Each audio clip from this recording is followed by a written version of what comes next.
Hello students, welcome back to my YouTube channel professor Shubham Tiwari, जहां पे हम प्रोवाइड करा रहे हैं हमारे कॉमर्स क्लास वाले बच्चों के जितने भी सब्जेक्ट हैं उसके syllabus, paper pattern and most important questions की वीडियो एंड कुछ ऐसे सब्जेक्ट स्पेशली जिनके लेक्चर्स भी आपको प्रोवाइड करा के दिए जा रहे हैं। Commerce third means SY BCom sem third का कॉमर्स थर्ड हमारा सीरीज चालू हुआ है और ये है लेक्चर नंबर 2।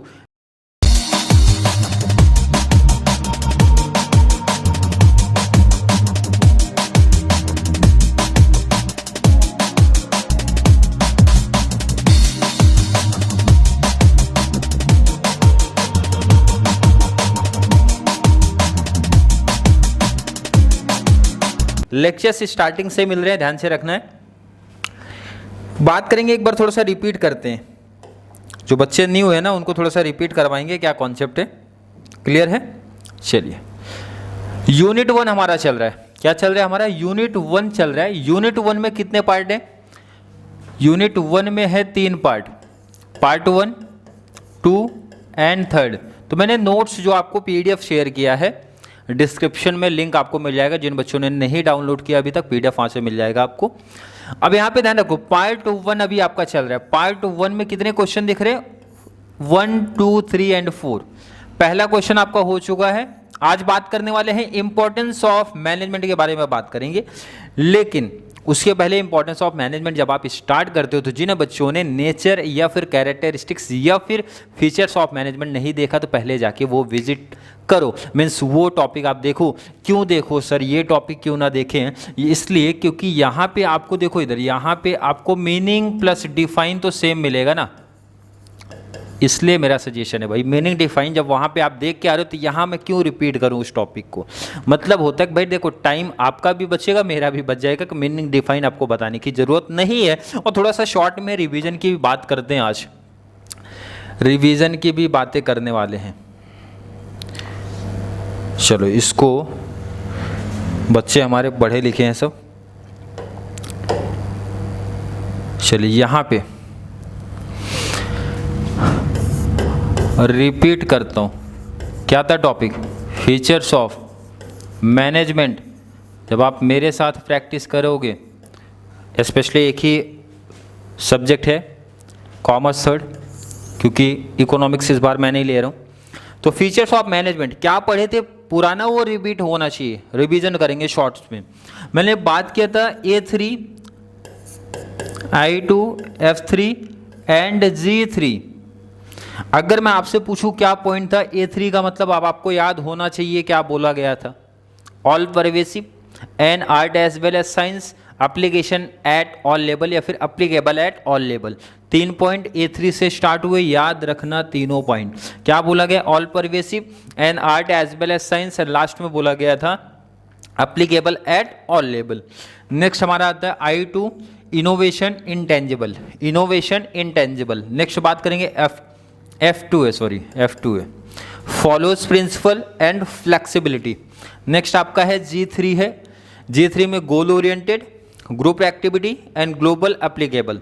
एंड उसके बाद भी रिमेनिंग 2 पॉइंट्स हमारे बच रहे थे। देखो आपको कैसे इजी तरीके से, जब आप कोई भी, ध्यान से देखो, आप चाहे इको पढ़ो चाहे बिजनेस लॉ पढ़ो, जो मेरा सजेशन रहता है, जो मेरा ओपिनियन रहता है, जब आप अगले लेक्चर्स में मेरे साथ, चाहे जो भी सरदार सर आपके साथ जुड़ेंगे तो वहाँ पे उनके साथ जब पढ़ोगे, अगले क्वेश्चन में जाने से पहले 2-4 मिनट का ब्रेक, थोड़ा सा ब्रेक मीन्स पहले आप रिवाइज कर लो कि आपने प्रीवियस लेक्चर में क्या पढ़ा था। जब आप स्टार्ट करोगे तो स्पेशली ध्यान रखना, कॉमर्स, बिजनेस लॉ एंड आपके इकोनॉमिक्स में ये चीज़ जरूर आप लोग करना, रिपीट कर लोगे 7 to 8 पॉइंट्स, 100% गारंटी है, ऐसा याद हो जाएगा।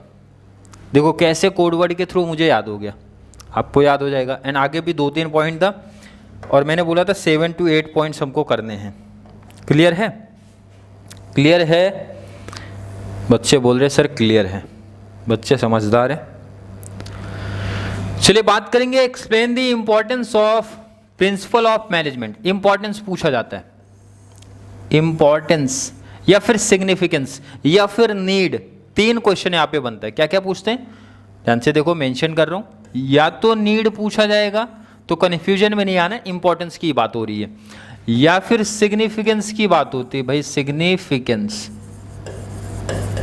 तो तो इसका मतलब होता है सेम क्वेश्चन की बात होने वाली है। लिखना कैसे, देखो मीनिंग पार्ट हमारा सेम है, इसीलिए मैंने बोला जो बच्चे ने मीनिंग पार्ट नहीं देखा, मतलब पहला लेक्चर नहीं देखा, जाके देखो। मीनिंग क्यों रिपीट यहाँ पे हम लोग करेंगे, जाके पढ़ लेना भाई मैनेजमेंट क्या होता है। बस इन शॉर्ट सिंपल में बता दिया जाए, management is an art as well as science. ये तो लाइन रट ली है बच्चे। मैनेजमेंट क्या होता है भाई, मैनेजमेंट करने के लिए प्रॉपर कोऑर्डिनेशन चाहिए, प्रॉपर कोऑर्डिनेशन होना चाहिए। वही पॉइंट्स आगे पीछे लिखा गया, ध्यान रखना उस पार्ट में जो था, नहीं तो बच्चे बोलेंगे सर आगे पीछे मतलब कैसा दिख रहा है। भाई वही कॉन्सेप्ट है, आप लोग रीड कर लेना। टाइम ना वेस्ट करते हुए वीडियो की लेंथ थोड़ी सी रखेंगे छोटी और बात बढ़ाते हैं आगे। बात क्या बढ़ाएंगे आगे, चलिए यहाँ पे importance, significance, need of principal of management क्या लिख के आ जाएगा। क्या डाउट बच्चों को आ रहा है ना भाई, एकदम जो बच्चे पढ़ने में एकदम ही वीक हैं भाई, उनको भी एक आइडिया चलना चाहिए ना कि कैसे प्रिपरेशन करनी, कैसे तैयारी करनी है। तो यहाँ के लिए भी ट्रिक दे के रखा हूँ भाई। T4 दिख रहा है, 3R दिख रहा है, EIQ दिख रहा है। वैसे 3+4 4 पॉइंट तो वैसे ही हमारे हो गए।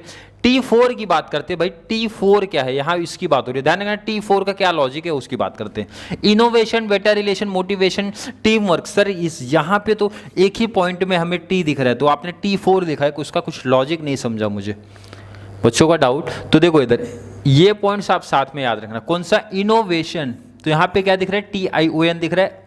बेटर रिलेशन यहाँ पे दिख रहा है, मोटिवेशन यहाँ पे भी दिख रहा है। तो एक याद रहेगा भाई कि कैसे लिंक ऐड हुआ, innovation, better relation and motivation, and उसके साथ में टीम वर्क। तो याद रखना T4 से क्या होता है, और साथ में याद रखोगे तो वैसे थोड़ा सा राइमिंग जैसा दिख रहा है हमको, तो याद भी हो जाएगा। ये तीनों तो स्पेशली याद ही हो जाएंगे, ये तो चलो अलग भी है, बट ये तीन तो याद ही हो जाएंगे। 3R का क्या मतलब होता है, रिडक्शन इन वेस्टेज की बात होती है, रिडक्शन इन लेबर टर्नओवर की बात होती है, रिडक्शन इन अब्सेंटेजम की बात होती है, और इसके बाद याद होने के बाद एक्स्ट्रा और से EIQ की बात होती है। E मीन्स क्या होता है, ध्यान रखना यहाँ पे आपका है इफिशियंसी की बात होती है। I मीन्स आपका एक और चीज बन रहा है भाई, कॉर्पोरेट इमेज की बात हो रही है। नेक्स्ट और एक पॉइंट आपका बच रहा है, कौन सा, O optimum use of resources की बात हो रही है। क्लियर है, आई होप थोड़ा सा हिंट समझा होगा, थोड़ा सा हिंट समझा होगा, रिपीट कर लेना। चलिए स्टार्ट करते हैं पॉइंट्स। काफ़ी इजी टॉपिक है, बहुत डिटेल्स में नहीं जाने वाले, ये पहले बता दें, और ये वैसे भी आप पढ़ के आए हो। इनोवेशन कहीं सुना हुआ सा लग रहा है, बच्चे बोलेंगे सर सुना हुआ सा लग रहा है। इनोवेशन का मतलब होता है कि भाई नया कुछ करने की बात होती है, जैसे आपने एग्जांपल दिया था लास्ट ईयर के लेक्चर्स में और इस साल के लेक्चर्स में कुछ नया दिख रहा है। लास्ट ईयर आपने सिर्फ मीनिंग पॉइंट्स को ये बारे में बता दिया था, कॉन्सेप्ट क्लियर हो गया था, बट इस बार आपने क्या किया, प्रॉपर नोट्स आप रीड करते हुए चल रहे हो, बताते हुए भी चल रहे हो, मतलब कॉन्सेप्ट बता रहे हो प्लस एक्सप्लेन कर रहे हो, कुछ नया आपको दिख रहा है। दिख रहा है कि नहीं दिख रहा है नया भाई। Management leads to innovation in the organization. For instance example क्या है, न्यू एंड क्रिएटिव आइडिया। जहां भी इनोवेशन की बात होती है, ये एग्जांपल याद रख लो भाई कि नया कुछ करना और क्रिएटिव आइडिया आपका होना चाहिए। नया और क्रिएटिव आइडिया लेके आओ। न्यू एंड बेटर प्रोडक्ट लेके आया हूँ भाई, प्रोडक्ट तो नहीं है, न्यू एंड बेटर सर्विस आपको प्रोवाइड कर रहा हूँ, कुछ नया लाने की कोशिश है। न्यू स्कीम्स लेके आओ एंड कॉस्ट इफेक्टिव प्रोसेस भी होना चाहिए। ध्यान रखना कॉस्ट में ज़्यादा इंक्रीमेंट भी नहीं होना चाहिए, ठीक है ना। और इनोवेशन आपको मार्केट में दिखेगा। सबसे बेस्ट एग्जांपल आप कोलगेट कंपनी का देख सकते हो। कोलगेट कंपनी देखो हमेशा कुछ नया करती है। पहले अगर जिन बच्चों ने बचपन में देखा होगा तो पहले वो पाउडर फॉर्म में आता था, लेकिन आज के टाइम पे, उस टाइम पे वो नंबर 1 था, मतलब चल रहा था मार्केट में, अच्छा प्रॉफिट कमा रहा था। और आज के टाइम पे मतलब इतने साल जब से हम लोग बचपन से कोलगेट कंपनी का नाम सुनते हुए आए हैं और आज भी वो मार्केट में नंबर 1 पे है। क्यों है, क्योंकि वो समय के हिसाब से इनोवेशन करते आ रहे हैं। और ध्यान से अगर देखो आप उनका जो ऐड आता है तो कभी उनके ऐड में आपको नमक देखने मिलेगा, कभी तुलसी देखने मिलेगा, इस तरीके से एग्जांपल्स देखो वहाँ पे। वो एक मार्केटिंग का एक नया टेक्निक लेके आए, एडवर्टाइजिंग का अलग अलग तरीका, बट उन्होंने क्या क्या चेंज किया है। एंड कॉस्ट में देखो ज़्यादा इफेक्ट भी नहीं करते, मतलब कॉस्ट में बहुत ज़्यादा बदलाव नहीं करना, कॉस्ट बहुत हाई नहीं करना, नहीं तो कस्टमर आपके टूटेंगे, दूसरी जगह शिफ्ट होंगे। और इनोवेशन करने से और क्या बेनिफिट्स मिलता है भाई, कॉम्पिटिटिव एडवांटेज आपको देखने मिलेगा to the firms. Objectives are achieved with efficiency and at minimum cost. Minimum cost में आपका मैक्सिमम इफिशियंसी आपका होगा। क्लियर है, आई होप बच्चों का कॉन्सेप्ट क्लियर है। बेटर रिलेशन की बात होती है, रिलेशन अच्छा होना चाहिए। किसके बीच में रिलेशन? मैनेजमेंट एम्प्लॉय के बीच में होना चाहिए रिलेशन अच्छा, अदर डिपार्टमेंट्स के बीच में अच्छा रिलेशन होना चाहिए। और अगर मैनेजमेंट एम्प्लॉय के बीच में बेटर रिलेशन होगा, बेटर कोऑर्डिनेशन होगा, तो सब एक टीम वर्क के जैसा काम करेंगे। और टीम वर्क अगर होता है तो भाई कोई भी काम करना बहुत आसान हो जाता है हमारे लिए, क्योंकि सबका ऑब्जेक्टिव वहाँ पे एक हो जाता है ना। Management helps to improve relation in the organization due to proper management the relations between the superior and subordinates improve and among the various departments and level। मैंने एग्जांपल दे दिया। बेटर रिलेशन ऐसा नहीं कि सिर्फ मैनेजमेंट एम्प्लॉय के बीच में, अगर हमारी कंपनी में अलग अलग डिपार्टमेंट है तो उनके बीच में भी अच्छा कोऑर्डिनेशन होना चाहिए, उनके बीच में भी अच्छा रिलेशन होना चाहिए। इससे एडवांटेज क्या मिलेगा? Good relation generate team work, team work इससे होने वाला है, और इजिली सक्सेस आपको देखने मिलेगा कंपनी में, ऑर्गेनाइजेशन में। पॉइंट्स काफ़ी आसान से हैं। नेक्स्ट पॉइंट पे शिफ्ट होते हैं सर। मोटिवेशन आया है।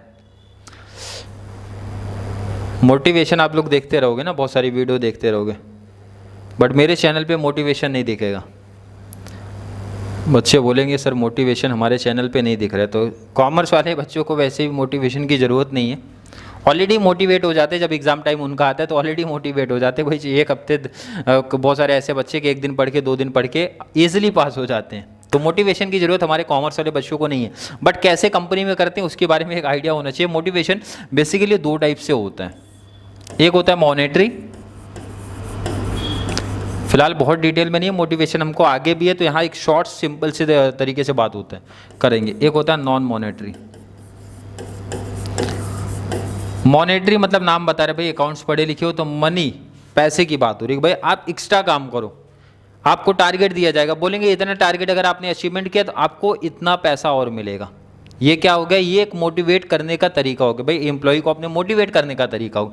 या फिर नॉन मॉनेटरी भी हो सकता है, भाई अलग मतलब जरूरी नहीं कि सिर्फ आपको पैसा मिले तो ही लोग मोटिवेट होते हैं। नॉन मॉनेटरी के थ्रू भी क्या होते हैं लोग यहाँ पे मोटिवेट होते हैं। नॉन मॉनेटरी का मतलब होता है पैसा तो नहीं देंगे बट ऐसा कुछ आपके लिए करेंगे जिससे आप मोटिवेट हो सकते हो। सर ऐसा क्या कर सकते हैं? एग्जाम्पल्स यहाँ पे देखते हैं।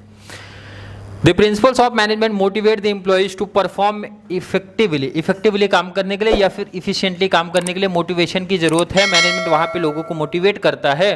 फॉर इंस्टेंट एग्जांपल देखते हैं, प्रिंसिपल ऑफ रेम्यूनरेशन की बात जब करते हैं, makes the management to pay the right salary is an other incentives to the employee. अगर आपने प्रिंसिपल ऑफ मैनेजमेंट पढ़ा है तो वहाँ पे रेम्यूनरेशन एक पार्ट पढ़ा था जहाँ पे हेनरी फ्योल का ये कहना था कि राइट टाइम पे आप अगर पेमेंट कर दो तो आपके एम्प्लॉय वैसे भी मोटिवेट होते हैं, या फिर आपके एम्प्लॉय ने या फिर आपकी टीम ने, जो भी आपकी टीम थी, अच्छा परफॉर्मेंस आप दे रहे हो तो उनको कुछ एक्स्ट्रा पेमेंट आपको करना पड़ेगा जिससे वो मोटिवेट होंगे।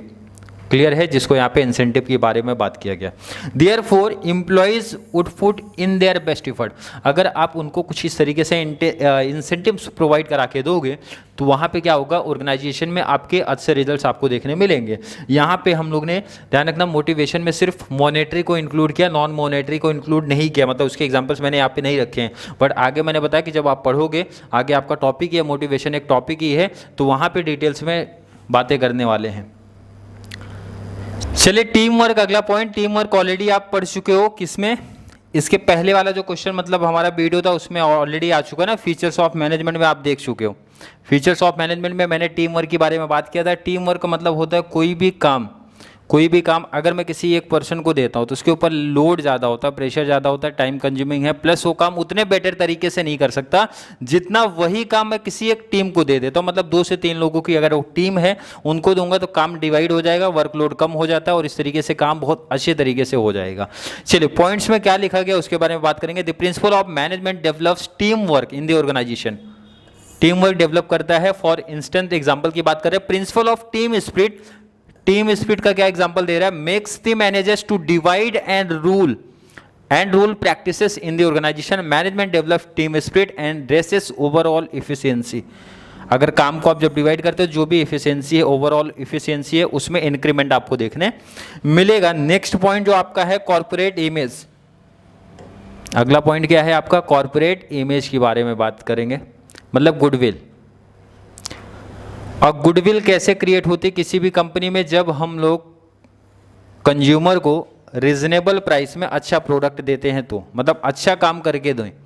अब जैसे गुडविल कैसा क्रिएट होगा मेरा मार्केट में, जब मैं आपको अच्छे लेक्चर्स प्रोवाइड करूं, वो भी रिजनेबल प्राइस में। तो फिलहाल यहाँ पे तो लेक्चर्स आपको फ्री ऑफ कॉस्ट हो रहे हैं, बट अच्छी क्वालिटी में हो, प्रॉपर तरीके से प्रॉपर लेक्चर्स आपको मिल जाए, एक अच्छा स्कोर आपका हो जाए, तो इससे क्या होगा, गुडविल क्रिएट होता है मेरा मार्केट में। तो सेम मैनेजमेंट की कहानी क्या बोलती है, the principle of management can enhances the corporate image of the organization. This is because principle enable better performance आपका चाहिए of the organization. The better performance in turn generate corporate image, जिससे goodwill create होगा market में organization का, company का।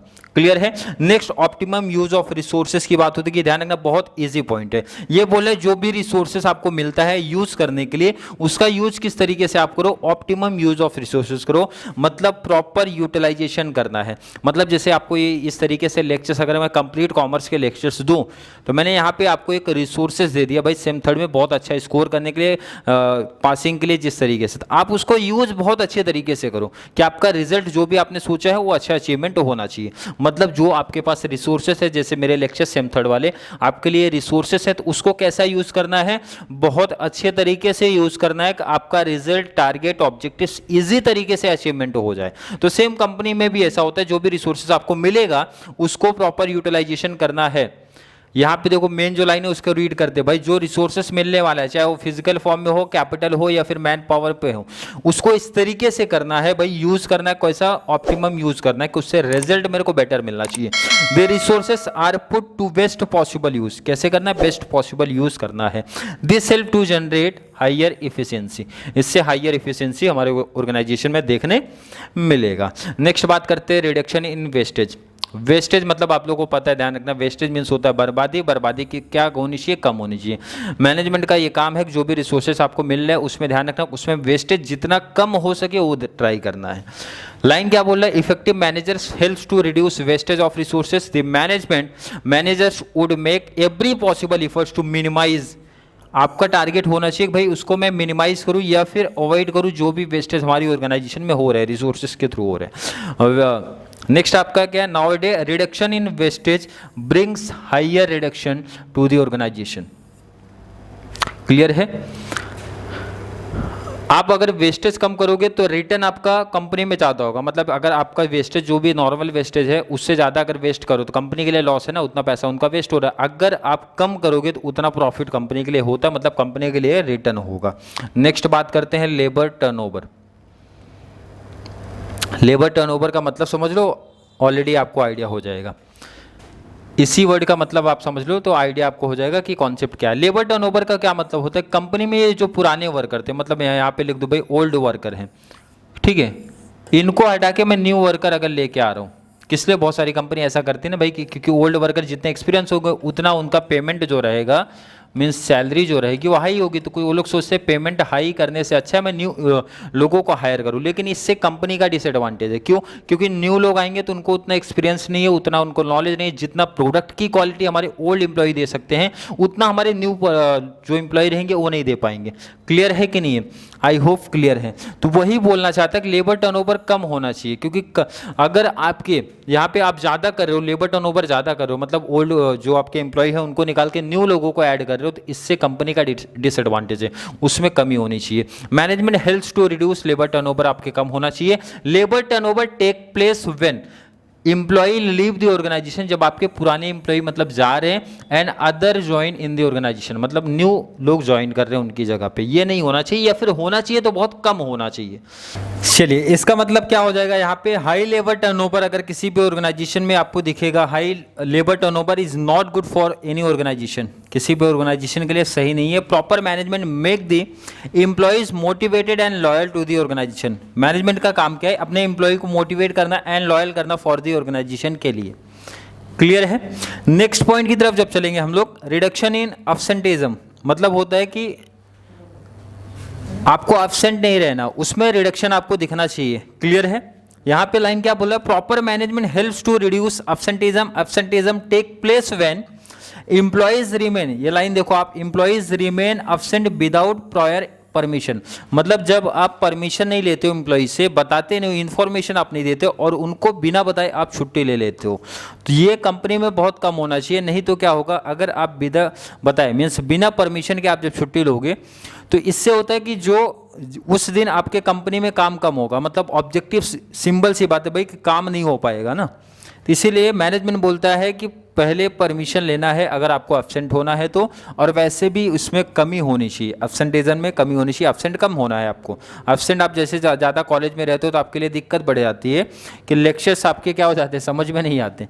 इसलिए rule क्या बोलता है भाई, जितने ज़्यादा लेक्चर्स आप कवर करोगे उतने ज़्यादा बेनिफिट आपको मिलेगा। तो सेम यही है, management facilitates proper division and allocation of the work, क्योंकि मैनेजमेंट क्या करता है, प्रॉपर काम को डिवाइड किया है, और अगर आप छुट्टी पे जाते हो therefore the employee are satisfied with the work performance and as such absenteeism gets reduce.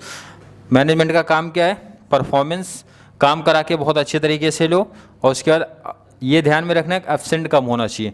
Next point क्या है, हायर इफिशिएंसी। इफिशिएंसी लेवल क्या होनी चाहिए, हाई होनी चाहिए। जो आपका इफिशिएंसी लेवल एग्जाम टाइम पे बहुत हाई हो जाता है तो ध्यान में रखना है कि अभी से हाई रखो, मतलब जो आप एग्जाम टाइम से पहले 1 वीक पहले पढ़ना स्टार्ट होते भाई सेम थर्ड का सर एग्जाम आ गया है, लेक्चर्स हमको ज़्यादा चाहिए, तो इससे बेस्ट क्या अभी से तैयारी में अपने लग जाओ, अभी से अपनी इफिशिएंसी क्या कर दो, हाई कर दो, ताकि एग्जाम टाइम में आपको बिजनेस लॉ, इकोनॉमिक्स या फिर CA या फिर कॉमर्स सर से कोई टेंशन ना रहे। मतलब ऑलरेडी प्रिपरेशन आप करके रखो। ये कब पॉसिबल है, जब आपका इफिशिएंसी लेवल हाई होगा अभी से।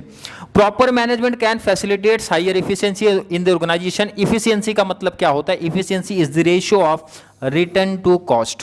क्लियर है, due to proper management there can be higher return and reduce cost. Proper management अगर आपका रहेगा तो रिटर्न आपका हायर होगा और आपका कॉस्ट में रिडक्शन देखने मिलेगा।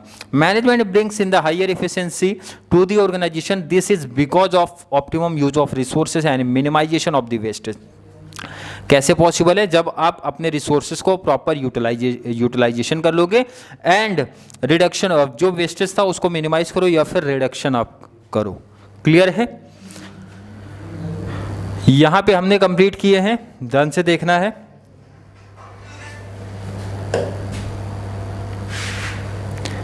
चलिए यहां पे क्वेश्चन नंबर 2 आपका कंप्लीट हो चुका है। क्या कंप्लीट हुआ, ध्यान से देखना। क्वेश्चन नंबर 2 कंप्लीट हुआ है। क्वेश्चन नंबर 2 में पॉइंट्स की अगर मैं जब बात करूंगा, पॉइंट्स आपके यहाँ पे ज़्यादा दिखते हैं। पॉइंट्स में मैंने लिखा के दिया था, आपको याद होगा T4, मतलब 3 पॉइंट आपके कैसे T4 से हैं, मतलब T से स्टार्ट होता है, जिसमें आपका था motivation, better relation and motivation, better relation, team work. कौन कौन सा था, मोटिवेशन, याद रख लेना, 2 से 3 बार पढ़ लोगे तो याद हो जाएगा। नेक्स्ट आपका आता है बेटर रिलेशन, एंड एक आएगा आपका टीम वर्क, और एक पॉइंट आपका मिसिंग यहां पे दिख रहा है, मोटिवेशन, बेटर रिलेशन, इनोवेशन। क्या दिख रहा है, इनोवेशन। एंड क्या था नेक्स्ट आपका, क्या था 3R। तो 3 पॉइंट्स आपके रिडक्शन वाले थे, reduction in wastage, reduction in labour turnover, reduction in absenteeism, and 2-3 point और एक्स्ट्रा आपके बचते हैं, जैसे ऑप्टिमम यूज ऑफ रिसोर्सेज आपको दिखता है, हायर इफिशिएंसी दिखता है, टीम वर्क या फिर कॉर्पोरेट इमेज आपको दिखता है। टीम वर्क तो मैंने वही लिख दिया, कॉर्पोरेट इमेज। इस तरीके से आपका क्वेश्चन नंबर 2 आज आपका कवर हो जाता है।